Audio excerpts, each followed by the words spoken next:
ನನ್ನೆಲ್ಲ ಪ್ರೀತಿಯ ರೈತ ಮಿತ್ರರಿಗೂ KA45 ಕನ್ನಡಿಗ ಮಾಡುವ ನಮಸ್ಕಾರಗಳು. ಇಂದು ನಾನು ಏನು ತಿಳಿಸಿಕೊಡುವುದಕ್ಕೆ ಬಂದಿದ್ದೇನೆ ಅಂದರೆ ಜೀವಾಮೃತ ಮಾಡುವುದು ಹೇಗೆ ಎಂದು ತಿಳಿಸಿಕೊಡಲು ಬಂದಿದ್ದೇನೆ.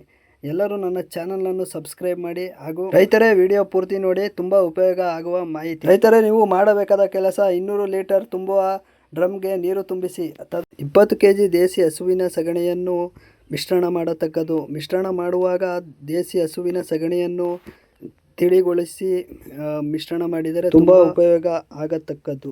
ನಂತರ ದೇಸಿ ಹಸುವಿನ ಗಂಜಲವನ್ನು 10 ಲೀಟರ್ ಮಿಶ್ರಣ ಮಾಡತಕ್ಕದ್ದು.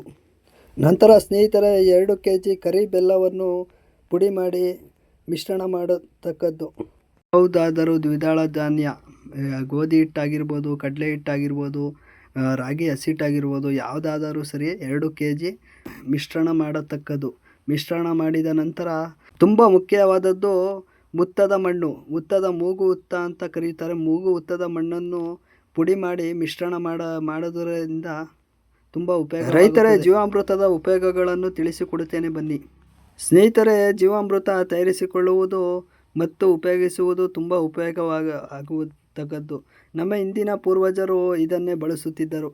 ಈಗಿನ ಜನರು ಎಲ್ಲ ನೈಸರ್ಗಿಕ ಕೃಷಿಯನ್ನು ಅವಲಂಬಿತರಾಗಬೇಕೆಂದು ವಿನಂತಿ. ಇದರಿಂದ ತುಂಬ ಉಪಯೋಗಗಳಿವೆ. ನಮ್ಮ ಗಿಡಗಳು ಸಮೃದ್ಧಿಯಾಗಿರುತ್ತದೆ, ನಮ್ಮ ಆರೋಗ್ಯ ತುಂಬ ಸಮೃದ್ಧಿಯಾಗಿರುತ್ತದೆ.